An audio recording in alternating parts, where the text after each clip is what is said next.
Anda mengatakan bahwa roh itu tidak bisa mencintai, kenapa ketika bangsa Israel menyembah lembu emas dikatakan Tuhan cemburu?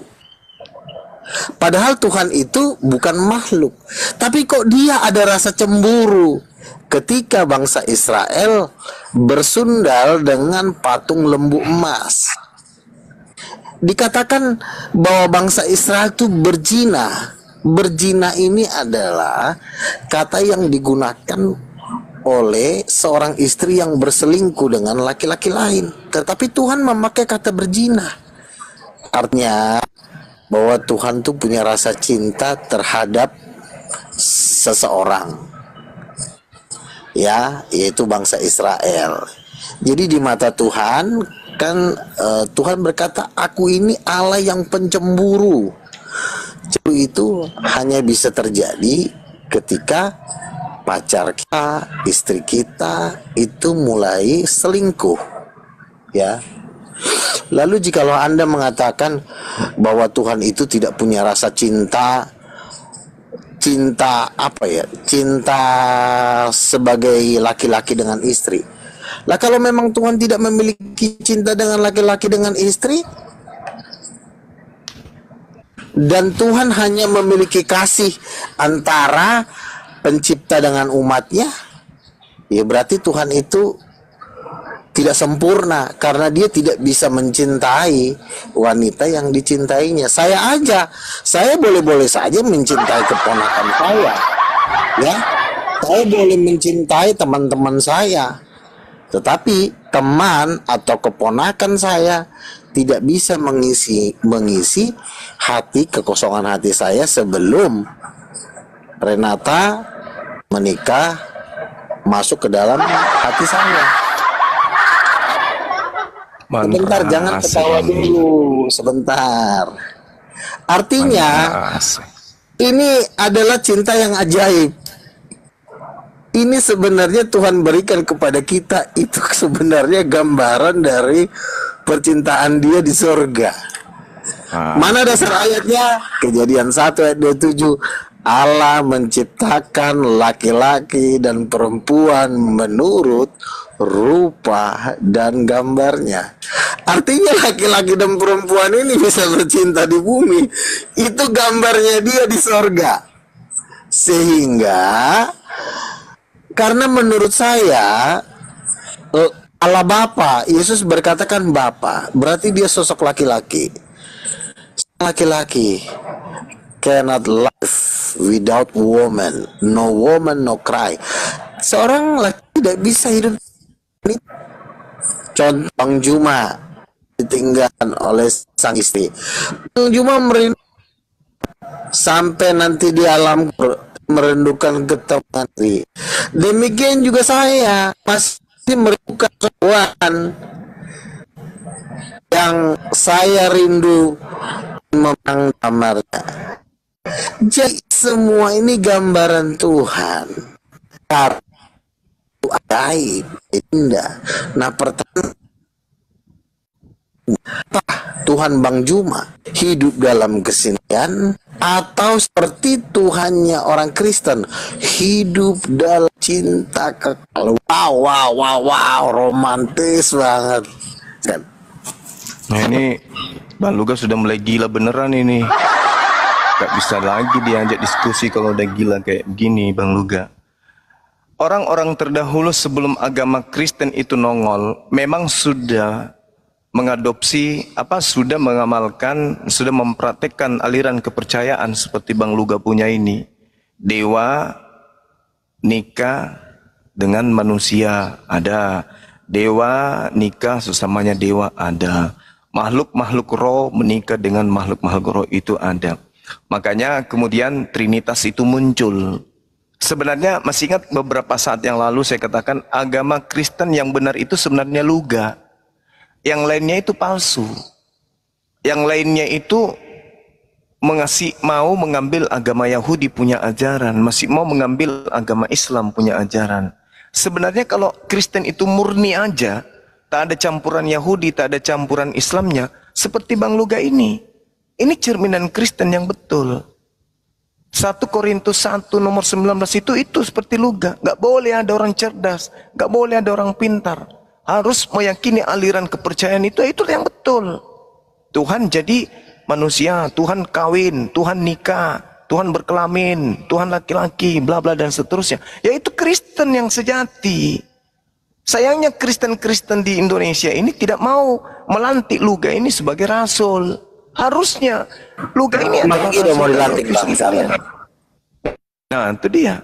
Karena Luga ini adalah benar-benar cerminan dari agama Kristen yang asli, tanpa campuran Yahudi, tanpa campuran ke-Islam-Islaman. Ini contoh yang betul ini Luga. Jadi memang harus begitu. Kristen itu harus seperti Luga, harus. Jangan berpura-pura kayak Yahudi-Yahudian, berpura-pura kayak ke-Islam-Islaman. Ya Kristen, contoh Bang Luga ini.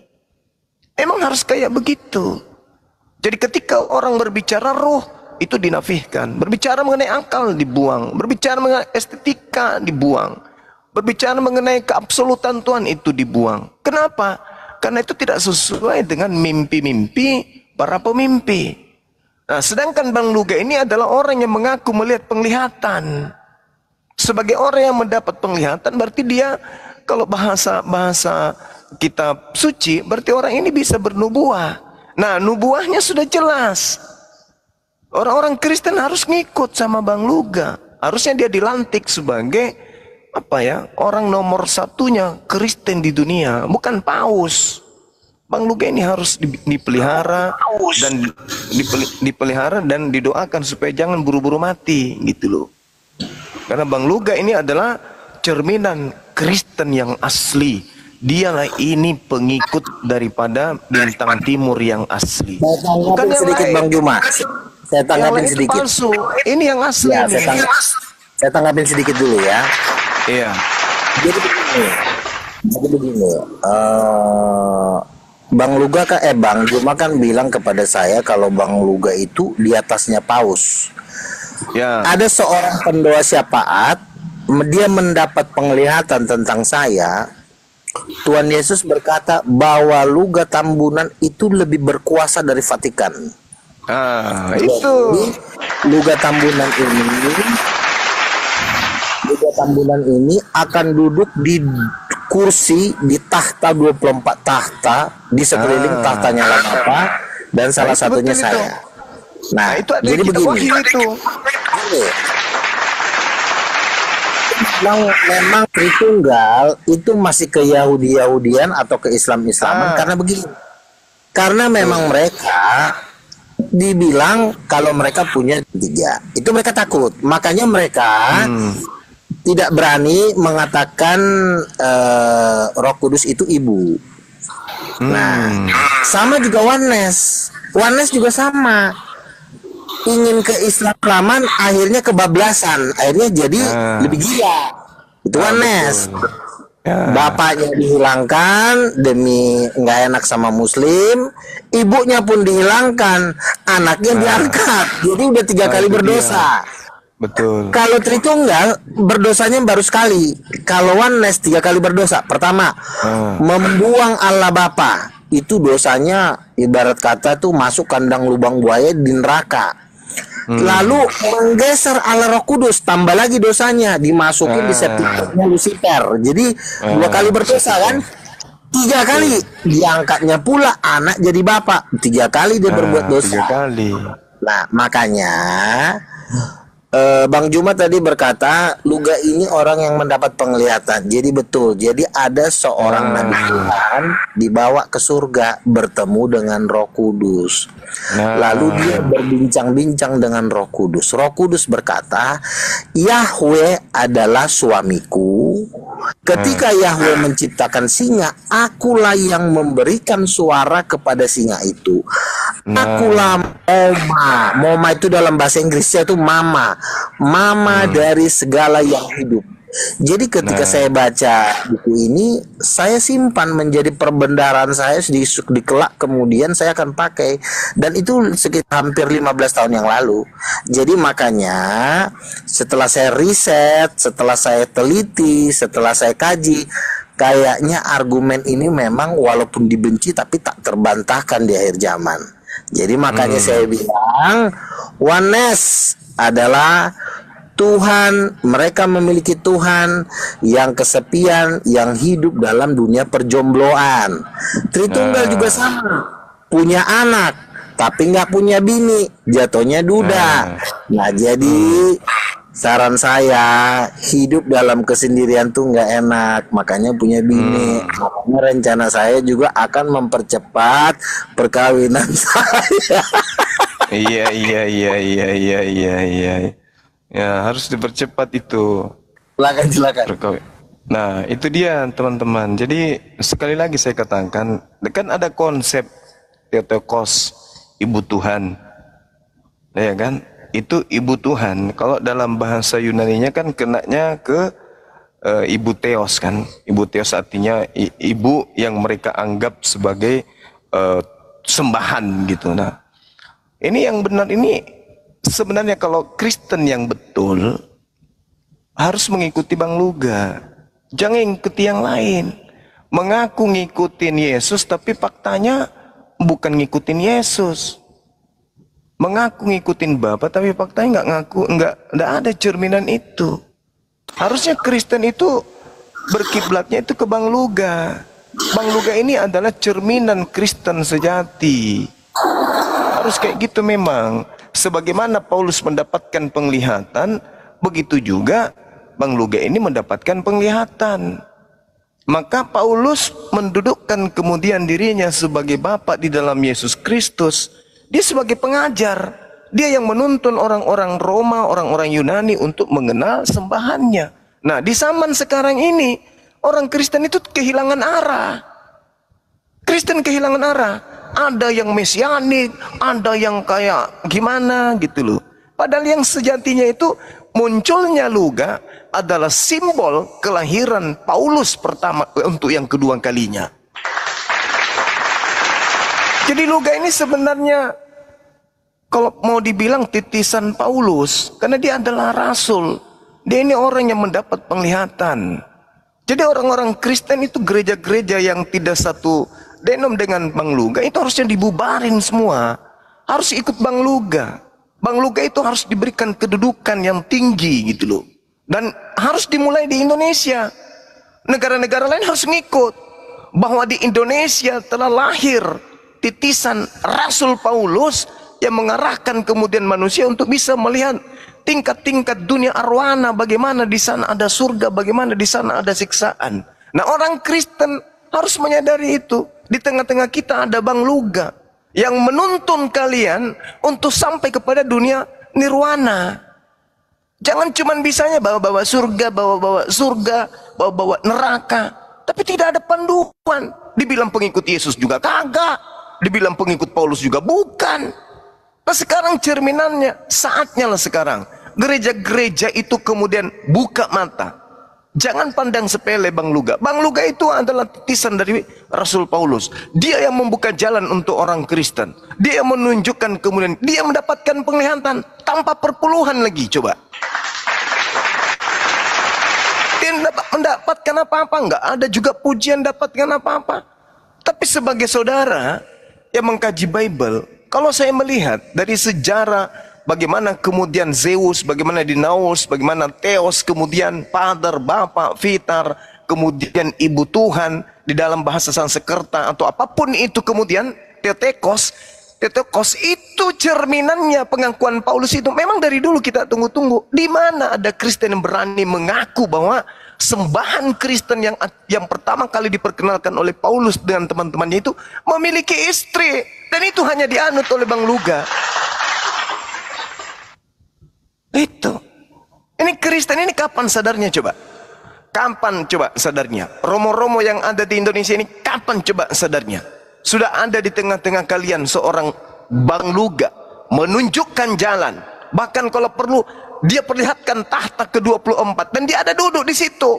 Luga ini adalah bagian dari ke-24 tahta yang disiapkan oleh Yesus. Meskipun saya tahu Bang Luga tidak duduk di 12 tahta yang dipersiapkan untuk 12 suku Bani Israel, karena beliau bukan dari suku Bani Israel, tapi dia adalah hakim juga yang duduk di atas 24 tahta-tahta yang menghakimi seluruh umat Kristen.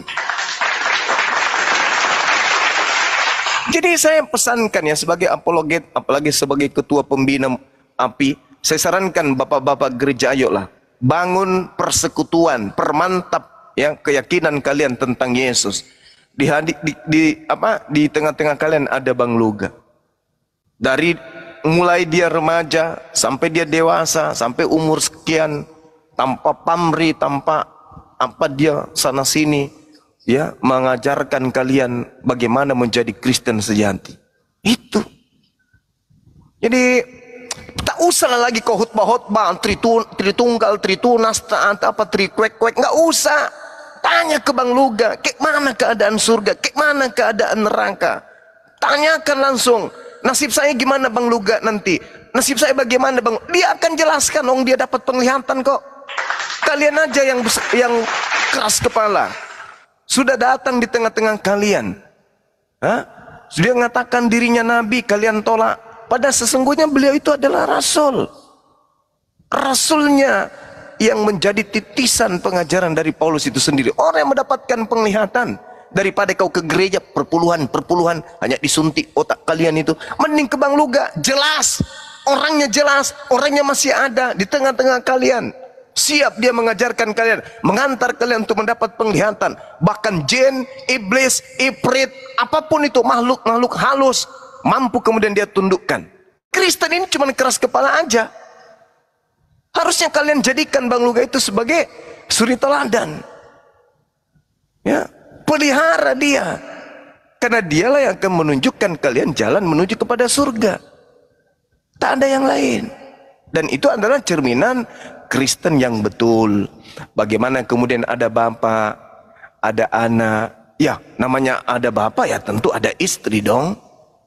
Maka benarlah. Cuman kami umat Islam nggak berani masuk ke tataran itu. Nggak berani kami. Karena di Islam kami nggak bisa kemudian mencampur adukan ajaran Islam kami dengan ajaran terdahulu. Nggak boleh. Tapi kalau berbicara mengenai kekristenan, Bang Luga lah ini Kristen yang betul. Dialah Kristen yang benar-benar benar. Tak ada yang lain. Tak ada yang lain. Nah, jadi ya nanti kalian jangan dikagetkan kemudian kalau Bang Luga sudah bersatu di alam nirwana, kemudian kalian baru tiba-tiba minta doa sama beliau, minta didoakan, minta ditiup, minta minta air dibaca-bacain sama dia. Jangan telat. Mulailah sekarang. Ini pendeta-pendeta yang para apologet ini, belajarlah sama Bang Luga.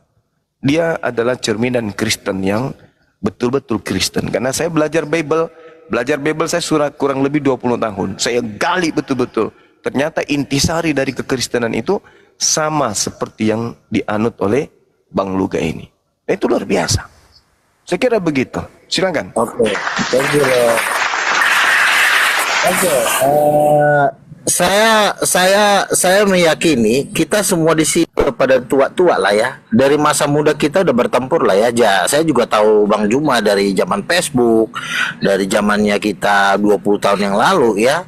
Sebelum zamannya waktu zamannya dulu Facebook lah ya kan. Kita kenal dari blog, udah hampir 20 kita mengkaji, terlepas dari gua sudah pasti tahu kan asing ya. Ajar Kristen, iman kan itu kan urusan Tuhan ya. Tetapi kita juga kan mengkaji ini sebenarnya larinya kemana sih? Ini sebenarnya larinya kemana? Nah, dan saya juga pun menyimpulkan seluruh orang Kristen. Makanya saya tuh sering menerakakan orang karena saya sudah sangat yakin memang yang memang ajaran Kristen yang sesungguhnya ya adalah ajaran yang saya sampaikan. Di belakang saya bukan orang yang sedikit loh ya. Gereja Karistik, gereja terkaya dan terbesar di dunia itu ada di belakang saya gitu loh. Dan semua orang-orang Protestan, bahkan kemarin Pak Bom dengan hampir 1 komal itu mereka bilang sama saya, Bang Luga, saya sekarang sudah percaya Bang Luga katanya. Wah, masa Bang Luga ini orang benar kata Pak Bom Bom gitu kan. Ada juga Mas Ibrahim juga sama Pak Saipudin Ibrahim dulu. Saya dulu bertempur sama Pak Saipudin Ibrahim itu gara-gara Oneness. Dia mengikut Joshua Tewu gara-gara mengikuti Oneness. Akhirnya saya terpecah dengan dia. Nah, ketika dia terpecah dengan saya, rupanya dia hidupnya makin kacau balau kan. Nah, ketika Pak Saipudin masuk ke komalnya Pak Om, saya bilang bagi Pak Saipudin itu teman lama kita. Kita terus kalau dia susah ya kita bantu gitu kan, terlepas apa masalahnya dia yaitu urusannya dia, tetapi yang pasti kita sesama manusia harus tolong menolong. Jadi memang benar karena ini juga sudah memang udah menjelang hari kiamat, maka saya hanya bisa memaparkan saja. Dan ketika saya mengatakan Roh Kudus adalah istri, saya tidak merasa ada intimidasi. Jikalau kita menyatakan sesuatu ada hal yang misalnya salah, itu biasanya Roh Tuhan itu menegur. Biasanya saya ajak ketika saya mau bikin band, Tuhan saya mau pilih si A menjadi pemain keyboard. Tuhan bilang jangan, hati saya nggak enak. Akhirnya saya ganti si Samuel. Tuhan bilang ini orang masih bisa, saya copot. Terus si Aderion, ya. Jadi kalau saya ingin membentuk sesuatu, itu Roh Kudus itu sangat peka di hati saya. Kalau Tuhan bilang enggak, itu enggak enak di hati saya. Nah, pernah suatu ketika saya, ini kan kita main TikTok, saya mengatakan seperti ini, Roh Kudus itu adalah istrinya Bapak. Itu tiba-tiba saya nangis loh. Gue bilang kok ngeri banget ya. Kok jadi Roh Kudus ini meneguhkan hati saya. Nah, sejak saat itu Roh Kudus turun sampai saya menangis, makanya saya makin bersuka cita saya. Wah, bisa nih. Nah, makanya semakin hari dan gereja-gereja saya si Hama itu kan masih gereja dan harus si iya. Itu mereka juga percaya. Jadi memang yang benar itu adalah Allah itu menciptakan Adam dan Hawa itu menurut rupa dan gambarnya, yaitu suami istri. Adam dan Hawa kan suami istri. Ketika Adam diciptakan, Tuhan berkata tidak baik seorang diri, maka dia ambilnyalah tulang rusuk Adam, dijadikanlah seorang perempuan. Gitu. Jadi sebentar dikit lagi. Jadi bahwa sebenarnya sesungguhnya Allah Bapa itu istrinya adalah Roh Kudus. Itu kebenaran. Itu kebenaran yang sangat mahal. Dan dunia, gereja-gereja pun sangat sulit untuk menerima itu karena itu terlalu mahal.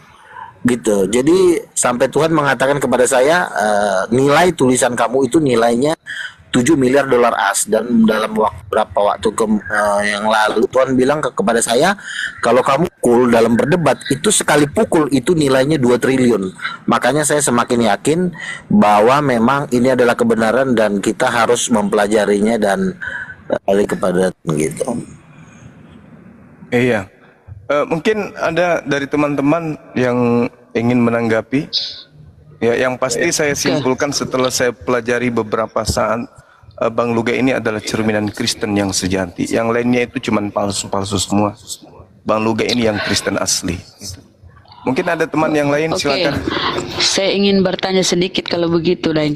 Nah, mantap ini ya pemahamannya. Udah lama sih dia sampaikan bahwa Roh Kudus itu adalah perempuan ya, istrinya Bapak. Ketika sang anak ini Yesus, ini kan Yesus sang anak nih. Ini Bapak ini dengan Roh Kudus tuh apakah ada hubungan hubungan suami istri gitu ya, mohon maaf ya, sehingga lahir ini sang anak atau putra atau firman ini gimana Bang? Jadi sebenarnya hubungan seksual yang ada di muka bumi itu sudah ada di sorga. Itu adalah hubungan antara Bapa dengan Roh Kudus. Ini bukan berarti Roh Kudus itu bukan berarti Yesus itu tercipta. Karena begini, kan di dalam tubuhnya Tuhan itu sudah ada benih. Di dalam tubuhnya Allah Roh Kudus pun sudah ada benih. Jadi memang ketiganya itu sudah memang bersatu di dalam kekekalan. Kita nggak bisa menentukan kapan karena Tuhan itu tidak terbatas ruang dan waktu. Tetapi ketiganya, Bapa, Anak, dan Roh Kudus itu sudah ada di dalam kekekalan. Lalu jikalau ditanya, apakah ada hubungan intim antara Bapa dengan Roh Kudus? Jawabannya iya. Karena itu harus terjadi. Karena memang kebahagiaan tertinggi di alam semesta itu ya memang hubungan percintaan. Makanya lagu Kristia kan yang lebih tertinggi dari hubungan kenikmatan percintaan, dan itulah kebahagiaan seperti itu. Oh, oke, terima kasih, masya Allah. Nah, gini, kalau memang seperti itu ada hubungan intim antara Bapa dengan Roh Kudus ini, apakah tidak ada kemungkinan Roh Kudus ini punya anak lagi, seperti Yesus bisa melahirkan lagi si Roh Kudus ini? Silakan.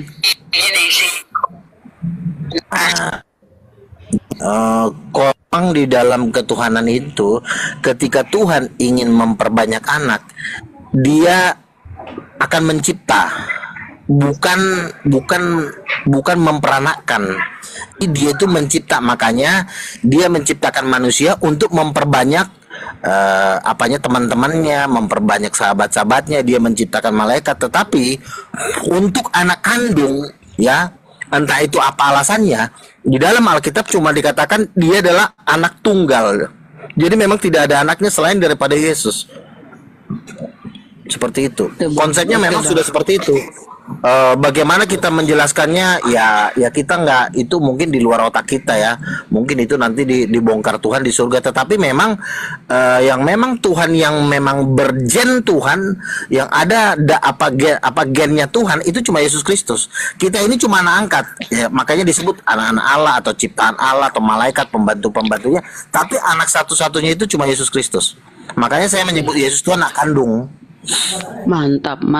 Oh, oke, jadi kehidupan Bapak dengan Roh Kudus ini kayak kita yang di bumi ini yang ada pasangan ya. Betul. Gitu ya. Oh, mantap. Lanjut, teman-teman. Makanya dikatakan Roh Kudus itu keluar dari Bapa. Roh Kudus itu tidak keluar dari apa? Kenapa harus keluar dari Bapa? Artinya keluar dari Bapa tuh keluar dari badannya, darinya. Karena memang suami istri, laki-laki dan perempuan itu kan sudah satukan dalam ikatan. Jadi lagi tapi udah satu. Makanya Roh Kudus itu keluar dari Bapa dan memang nyatu di dalam Bapa dengan kekekalan. Kalau saya bisa ambilkan perumpamannya, Roh Kudus itu tulang rusuknya Bapa. Sama seperti Adam, tulang rusuknya adalah Hawa, ya Roh Kudus itu tulang rusuknya Bapa. Oh. Jadi memang ornamen yang ada di dalam Bapa yang keluar gitu. Jadi ada bagian dari Bapa yang keluar, itulah jadi Roh Kudus. Makanya Roh Kudus ini sifatnya dia tidak menerima kuasa dari Bapa, sama seperti perempuan dia tidak menerima rahim dari laki-laki. Rahim itu memang udah ada di dalam dia, seperti payudara, rahim, alat kelamin itu memang udah milik dia, bukan diminta dari Bapa. Karena memang udah keluar dari seperti itu. Jadi gitu ya teman-teman Kristen yang menyimak di bawah. Beginilah sesungguhnya Kristen. Gini, mantap nih Pak Bang Dewa ini, ya kan. Jadi ya waktu anaknya dibaptis ini, yang turun berupa burung merpati itu mamahnya ya. Roh Kudus itu burung merpati. Oh, ibunya. Cuma begini, cuma di dalam kalau ini yang bisa jelasin secara sejarah Romualdo ya. Jadi begini, di abad pertama Alkitab itu ditulis dalam bahasa Aramaik, dan ternyata Yesus memanggil tuh Roh Kudus tuh ibu. Di dalam bahasa Aramaik, ketika diterjemahkan ke dalam bahasa Yunani, itu Roh Kudus itu sudah dihapuskan oleh raja siapa itu, ada sejarahnya di Google, bisa nanti dibuka di Google. Itu kata ibu tuh karena mungkin di dalam budaya Yunani ini mereka sistemnya tuh patriark, jadi tidak terlalu menghargai seorang perempuan. Jadi makanya kata ibu tuh dihilangkan, jadi fokus ke Allah Bapa saja, seperti itu. Tapi di dalam berbahasa Aramaik di abad pertama, abad kedua, itu Roh Kudus itu Yesus memanggil Roh Kudus ibu, dan banyak artikel-artikel di pertama bahkan di Kabala Yahudi itu mengatakan bahwa memang Roh Kudus itu mother of creation, mother of God. Itu nanti Tapi dalam Luga, itu di Bibelmu Tuhan itu kan roh. Cara berhubungannya gimana kalau roh ya? Roh Kudus, Tuhan itu juga roh. Gimana tuh roh berhubungan batin tuh gimana? Gitu. kan Produksi begini, Bu. anak. Ya begini, kan tidak semua hal-hal itu dituliskan karena bersifat rahasia. Dalam Yohanes pasal 16-18 dikatakan Roh Kudus akan menyingkapkan hal-hal yang rahasia. Roh Kudus itu akan menyingkapkan sesuatu apabila orang itu sudah membayar harga. Kalau untuk keselamatan dasar kita bisa baca di Alkitab, tapi kalau mendalam itu kita harus punya bayar harga untuk bisa menerima revelation seperti itu. Misalnya saya ingin mendapatkan sesuatu yang mahal dari Tuhan, ya saya misalnya harus membaca dengan berdoa, berpuasa, atau lebih dekat sama Tuhan. Jadi, nah orang-orang yang sama seperti Roh Kudus perempuan itu, kita juga tahu dari salah seorang nabi yang dibawa Tuhan ke surga, lalu dia berkomunikasi dengan Roh Kudus, dan Roh Kudus mengatakan bahwa Yahweh itu suaminya. Nah, kalau dibilang Yahweh itu suaminya, menurut pendapat saya memang ada hubungan, dan memang hubungan itu justru hubungan intim itu kan hal yang luar biasa sebenarnya. Maksudnya gini bang, berhubungan intim kan tentu ada dua jenis kelamin nih yang nyata bentuknya kan, nyata bentuknya. Nah, sementara kan Bapak itu roh, Roh Kudus pun roh. Nah, gimana nih jenis kelaminnya yang mau berhubungan kok roh ada jenis gimana? Coba. Roh, Bapak itu roh. Gini, Bapak itu yang setting oneness. Itu suatu kejahatan sebenarnya. Jadi begini, Bapak itu punya tubuh. Makanya ketika Nabi Yeskel itu dia memang seperti sosok laki-laki, berjenggot, punya rambut putih gitu. Tetapi memang belum pernah ada tertulis, kayaknya ada sih. Cuma karena kita nggak ngajar di dalam kitab Wahyu dikatakan perempuan dan perempuan itu bermaka bintang dan bulan di telapak kakinya dan bungkan matahari. Tapi ini sebenarnya bisa Roh Kudus sebenarnya, cuma Tuhan itu menyeratkannya supaya kita itu mau, jadi nggak vulgar dia kasih tahu, hanya mereka yang mau meneliti aja. Jadi kalau misalnya dikatakan apakah pernah secara langsung Roh Kudus menampakkan diri secara wanita yang cantik? Ada, waktu itu pernah ya, Erastus Sabdono dia pernah mengatakan dia bertemu dengan Roh dalam berbentuk wanita cantik. Tapi hal itu tidak akan Thank you. secara Saya rasa bagi saya udah lengkap ya penjelasannya Bang Luga. Kita sapa dulu teman-teman. Ada Kristen nih, Doni Kristen. Doni. Halo. Kristen Bang. Muslim. Oh, Muslim. Waalaikumsalam warahmatullahi wabarakatuh. Amai Kristen Muslim. Amai Kristen. Amai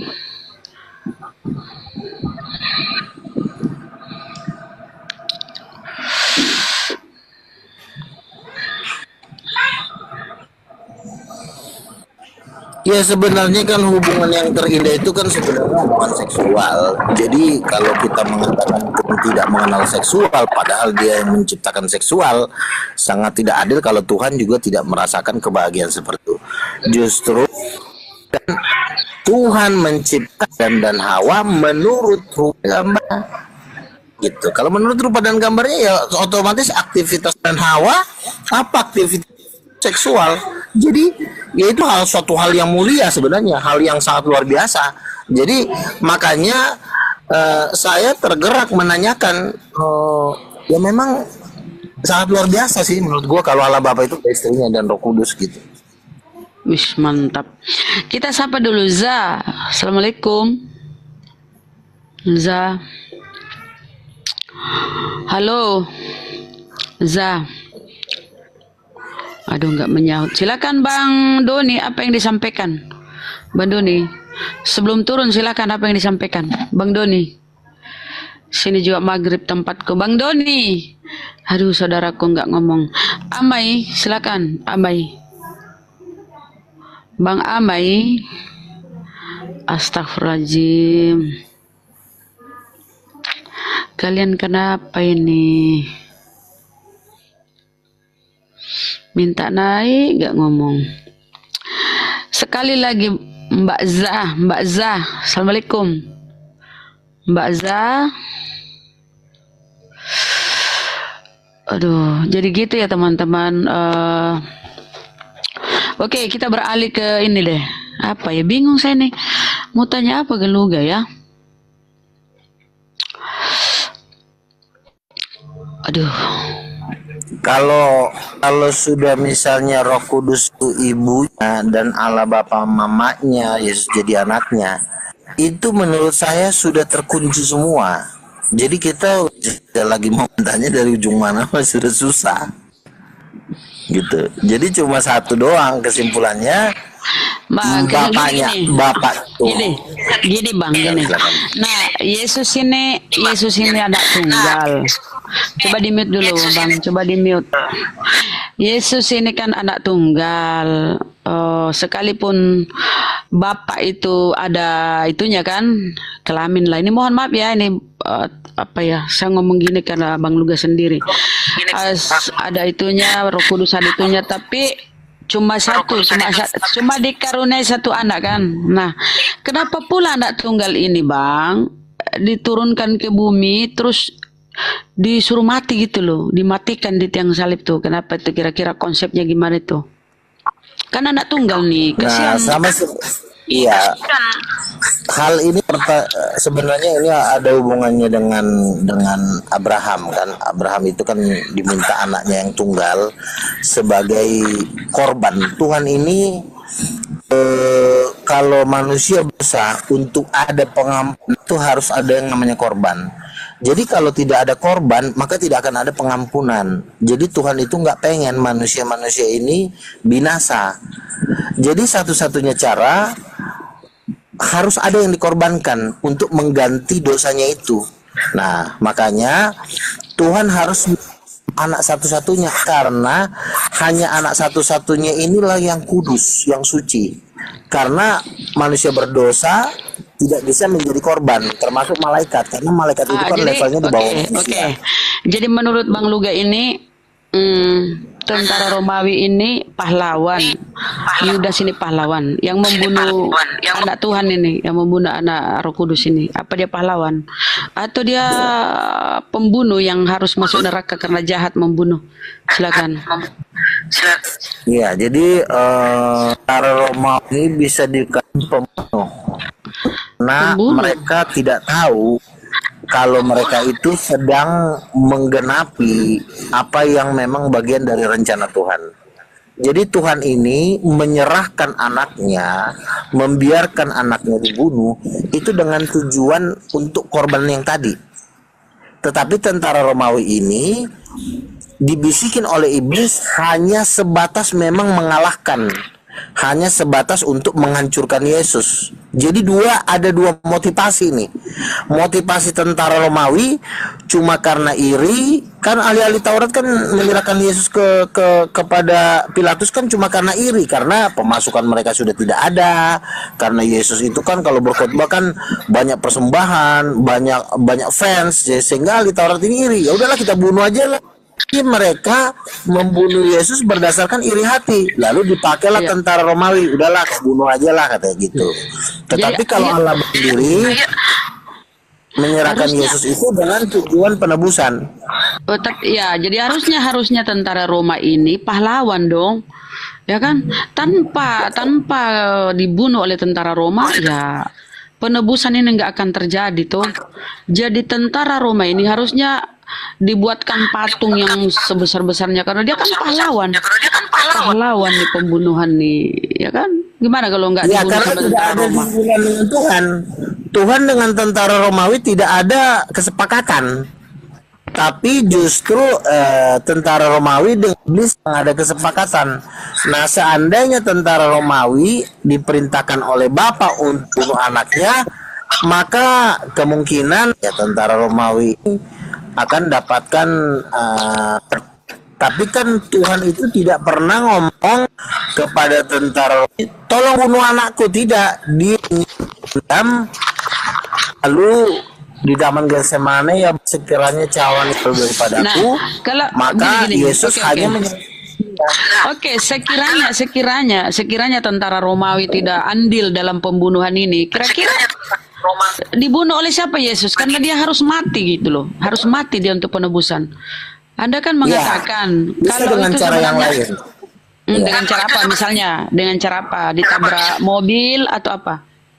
Tidak, kematian Yesus itu sudah ada nubuatannya, tidak ada satu tulangnya pun terpatahkan. Jadi kematian Yesus itu tidak boleh dengan cara-cara yang hina, atau misalnya kepalanya dipecahin, kakinya dipatahin. Firman Tuhan mengatakan dia disembelih dan dia tidak boleh ada satu tulangnya terpatahkan. Jadi kematian Yesus pun itu tetap ada pengawalan daripada malaikat supaya penyembelihan itu, kematian itu berjalan dengan sesuai dengan firman Tuhan. Tapi di Roma ini Yesus sudah berkata kan, menombak Roma, Bang. Ya, Roma ini menombak. Aduh, akan disalibkan. Ya. Roma ini menombak lambungnya. Menombak tapi menghancur. Menombak tapi tidak mematahkan kakinya atau menabrak misalnya dengan kereta atau dipukulin sampai giginya patah. Jadi ini semuanya tetap dalam settingannya Tuhan. Nah, kira-kira kalau nggak dibunuh sama Roma, kira-kira kematiannya gimana? Coba gimana? Kira-kira? Ya kalau misalnya nggak dibunuh sama tentara Roma, itu ya mungkin Yesus itu akan dibunuh dengan tentara lain, atau misalnya ahli-ahli Taurat dia apa ya? Ya pasti intinya sesuai dengan yang tertulis saja, karena memang dia akan disalibkan. Oke, terserah kau lah Bang. Willy, selamat sore. Selamat malam, Willy. Kristen, Luga kenapa kau noise sekali? Luga udah statusmu naik level kok masih noise kau. Willy, selamat malam, Willy. Aduh kopi. Happy, selamat malam. Willy happy. Selamat malam. Malam. Aduh. Kristen Muslim Bang. Happy. Muslim. Aduh, kan di bawah aku bilang yang naik ke Kristen Bang. Miss Independen. Muslim Kristen. Iya enggak. Assalamualaikum Muslim Bun, tapi sedikit mau sharing ya Bun. Silakan Daeng, aku mau sholat di sini udah azan, mau sholat dulu Daeng. Bang Handi, saudaraku Bang Handi. Apa nih? Jauh dari perangkat Bang Handi. Host, aku mau sholat maghrib. Silakan. Lanjut Bang Happy, kalau mau bertanya ke Bang Luga silakan dulu ya. Aku mau sholat. Lanjut dulu Bang Happy. Sama ini Bunda. Lanjut. Iya Bun, saya tinggal di daerah Jawa Tengah ya Bun, di Ambarawa. Itu ada patung Gua Maria terbesar se-Asia. Nah, yang saya sedihkan di sini tuh banyak setiap minggu tuh anak-anak Muslim ditarik untuk ikut sekolah minggu mereka. Sedangkan kita nggak bisa berbuat apa-apa. Kita warga cuma bisa melalui Jumat berkah. Tapi ketika Jumat ini kita kasih sekian, nanti di hari minggunya mereka narik dengan jumlah yang lebih besar dari yang kita kasih ke warga kurang mampu di sekitar kita. Nah itu mohon arahan ya dari Bang Zuma atau Bunda Rahma, mungkin gimana caranya untuk menghalau. Daerah mana Jawa Tengah? Jawa Tengah Bun, Ambarawa, Kabupaten Semarang. Ada api di situ Mbak. Wish, bahaya itu. Bang Handi, Daeng. Aku telepon di grup. Aku mau sholat dulu maghrib nih, keburu. Bentar. Baru ada yang tanggapi. Karena ada api di sana loh. Ada api kita, api DPWD. Telepon dulu. Halo, assalamualaikum. Ahi Kores, naik dulu hand. Naik komal dulu. Aku mau sholat. Bang Handi juga jauh. Ini mau di handle di atas. Naik dulu bang. Oh alah, ya wes lah. Oke. Ya, makasih. Assalamualaikum. Waalaikumsalam. Oke, thank you ya. Aku sholat dulu, Aki. Lanjut. Cerita sama Bang Kores, Bunda, Mbak Siap, Miss. siap. Assalamualaikum warahmatullahi wabarakatuh. Waalaikumsalam. Ada bakat yang ingin ditampilkan? Silahkan.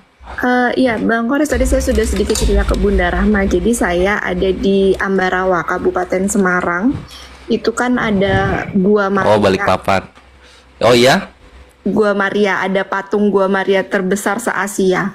Nah, di sini memang ada susteran, kemudian ada bruderan yang mereka masif sekali untuk mengkristenkan Murtadkan. masyarakat. Iya, benar.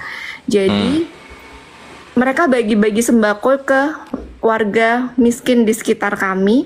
Kita sama ini cuman bisa ya udah lewat Jumat berkah, tapi Jumat ini kita kasih sekian, nanti hari Minggunya mereka menarik dengan kasih yang lebih banyak daripada yang kami kasih gitu. Dan pada akhirnya banyak warga yang mereka di KTP masih Islam, tapi kemudian mereka lebih lebih condongnya ke sana karena kata mereka ya dapur kami ngebul karena susteran, karena bruderan, pengobatan gratis. Kalau sakit saya kalau ke dokter bayar, tapi kalau ke susteran itu saya gratis, nggak usah bayar. Saya nggak punya uang, saya dikasih sembako. Seperti itu, Bang. Oh, ini nanya solusi berarti ya? Betul. Oke. Jadi lawannya itu jangan dilawan banyak sama banyak, Ukhti. Ini akhwat ya? Oh iya. Iya. Jadi lawan pakai pengajian, penguatan akidah gitu. Akidahnya kuatin dulu ini warga gitu kan. Rutin, pengajian itu rutin dilakukan gitu kan. Nah, terus nanti bagaimana merekanya? Nah, di situ kita baru main seni. Seninya gimana? Ambil semua yang mereka kasih, tapi iman kita tetap jaga.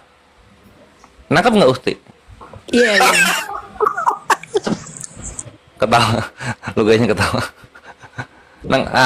Gitu Ukti. Jadi kuatkan dengan pengajian, akidah kuat, nanti kita bisa mainin merekanya gitu. Mantap. Gitu. Iya. Kayaknya gini. Boleh saya kasih sedikit tanggapan ya, Mbak? Saya kasih tanggapan sedikit ya. Ya artinya anggap santai aja lah, kita kan ngobrol-ngobrol doang. Saya memang benci ajaran Katolik. Tapi jangan salah, orang Katolik itu juga banyak sayang sama saya gitu ya. Karena memang bagaimanapun kan dasarnya Katolik itu pada dasarnya kan intinya mereka percaya Yesus. Tapi memang tidak bisa dipungkiri kalau masalah bagi-bagi sembako ini memang pasukan Katolik sama Kristen ini memang nggak ada duanya. Karena gimana? Saya pernah sekitar 25 tahun yang lalu saya jadi pemain gitar di pelayanan kasih. Itu kebetulan itu kerjanya tuh gereja itu bagi-bagi sembako. Nah saya pemain gitarnya kan, lalu saya lihat lah dari mana sih gereja ini bikin sembako. Jadi waktu ada KKR misi itu, saya kan ikut. Rupanya mereka bikin penggalangan dana, itu satu malam mereka itu bisa kumpulin tuh 1 M. Nah itu donaturnya itu adalah yang punya Glael gitu.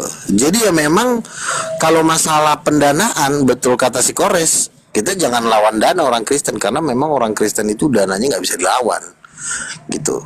Tetapi ya memang kalian yang memang harus berjuang secara akidah gitu. Tapi kalaupun misalnya akidah pun kalah, ya mau nggak mau ya kena tsunami lah, tenggelam. Ya kan? Mantap lah, bagus gitu. Jadi gini. Nah jadi iya. Maaf ya, saya potong. Kondisinya yang ada di tempat tinggal saya, masjid ada, tapi dengan imam masjid yang sorry to say ya, cuman dipilih dari yang sekitar warga situ yang ya sorry to say-nya ilmunya belum mumpuni untuk menghalau itu gitu. Terkadang saya juga berpikir, ayo kita adain taklim, kita undang nih dari mana untuk memperkuat akidah di situ gitu. Cuman itu belum jalan karena saya juga perempuan, saya nggak mungkin bisa menggerakkan masjid kan sendirian gitu. Sedangkan pemudanya juga lebih dekat ke minum-minuman, judi, dan bahkan mereka bruderan itu bisa ngeluarin yang ketangkep nih, umpamanya ketangkep miras, masuk penjara, diproses, mereka bisa mengeluarkan itu. Iya, emang apa namanya? Emang gitu kekuatan mereka itu di uang. Nah, kekuatan Islam itu di akal gitu. Jadi uangnya mereka kita akalin kayak gitu kan. Nah, tapi tetap kita juga harus ngeluarin budget Ukhti. Nah, sekarang gini dulu, yang sepemahaman sama Ukhti untuk menyelamatkan umat ini ada berapa orang kalau dihitung? Ya paling 3-4 orang. 3-4 orang. Oke, kalau misalnya 3-4 orang patungan ini bisa kekumpul berapa? 10, 20, 5 juta? Kekuatannya kalau per minggu paling di angka 1-2 juta, hanya itu. Oke, kalau begitu 1-2 juta itu insya Allah cukup. Tanyakan gitu kan biaya transport dan juga biaya penginapan untuk asatidz yang mau diundang. Sampaikan keluh kesahnya. Mau nggak rutin di situ gitu. Karena dari 4 bisa jadi 8, dari 8 12, 12 24 gitu. Jadi nggak bisa instan kita menang.